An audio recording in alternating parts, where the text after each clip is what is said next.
check.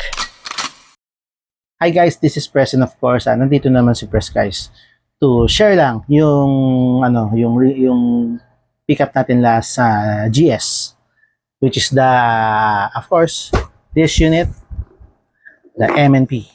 Yan. Yan guys, unbox natin. Yan. Of course, it comes with a cardboard box na very sturdy naman. Maganda.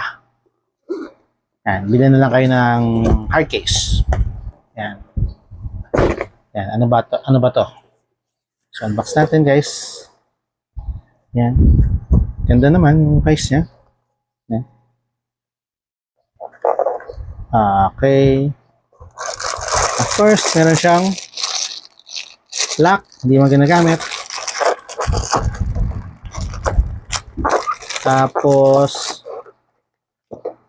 yan, yung niya, empty chamber indicator.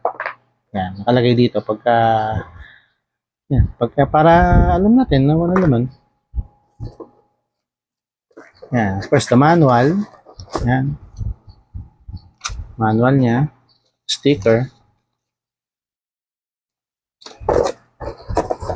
Yan. It comes with 2 magazine guys. It's 13 rounder and 10 rounder. Plus 1 to andun in the chamber. Plus 1 in the chamber. Yeah. So yun guys. This is the unit. Yan guys. Yeah. Chamber check muna. Empty. And guys, this is the unit guys. It's an Smith & Wesson MNP9 Shield Plus guys. So, nahilig tayo ngayon sa mga micro kasi nga, cute niya, nadadala mo kahit saan, magaan, and of course, nakukonceal mo siya everywhere. Yan. As you can see guys, maliit lang siya. 3.1 inches. Diba? Yan. Tapos, ganda naman siya guys. Yan. 9mm, may chamber load indicator din. And hindi siya optic ready guys. Yan. Rear and front sight, standard. Yan. Sa carry naman usually guys, hindi natin kailangan ng optic. Kasi nga yung iba sumasabit.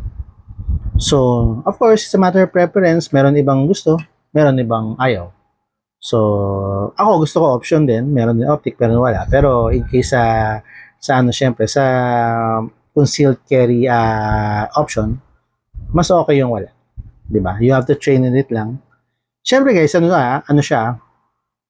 Considering na maliit lang siya, 3.1, expect nyo rin na malakas-lakas din yung recoil compared sa mga full size like sa mga 1911. Yan. Pero manageable pa naman siya. Yan. Yan. Comes with yan guys. 2 magazine. Yan. Ito is a 10 rounder. Yan. Kita nyo? Yan. Nakalawit yung pinky finger natin dito. And of course the 13 rounder. Yan. Na medyo extended. Yan. Yan. Of course, what I notice about this, if of course maganda, very aggressive yung handle niya, grippy. So kahit basa yung kamay niyo. And of course the trigger, ganda, may safety siya. Wala pala siyang manual safety guys. So dito yung safety niya. Yan. Kita nyo guys, pagka hindi yan ma-engage unless pindutin mo to. Okay. Yan. Yan. Very slim profile niya guys. Ang ganda. Good na good for carry option. Yan. Tapos meron siya dito yan, cocking serration dito.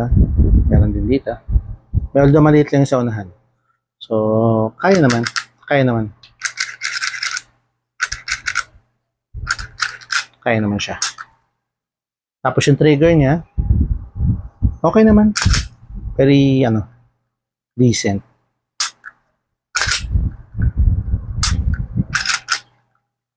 Mga 5. Usually 5.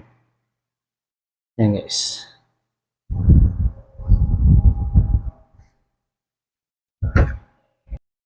Yun guys, para ma-visual nyo talaga yung size niya guys, compared natin sa mga full size unit natin. Yan guys. Yan, compared natin for my 1911. Yan guys, compared mo yung size natin. Napaka-slim talaga, napakaliit. Yan. Yan. Full size, and of course the striker, full size.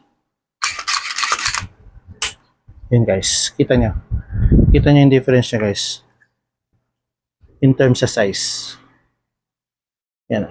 You know guys, Shield ang isa sa pioneers ng lightweight Micro 9S. So perfect na 2012 perfect pa talaga yung siya single stock nila guys. Tapos 2021 concealed carry, yung guys. dual stock, which is the Shield Plus.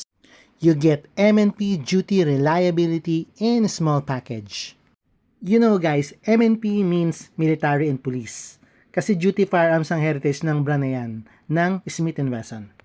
Yun lang guys, quick review lang. So next time guys, isked tayo ng range para matest natin yung bagong laruan natin for its reliability and functionality. Test natin guys, excited na si Press na matest out ang bagong unit natin. So yun lang guys, this is Press checking Smith & Wesson MNP 9 Shield Plus.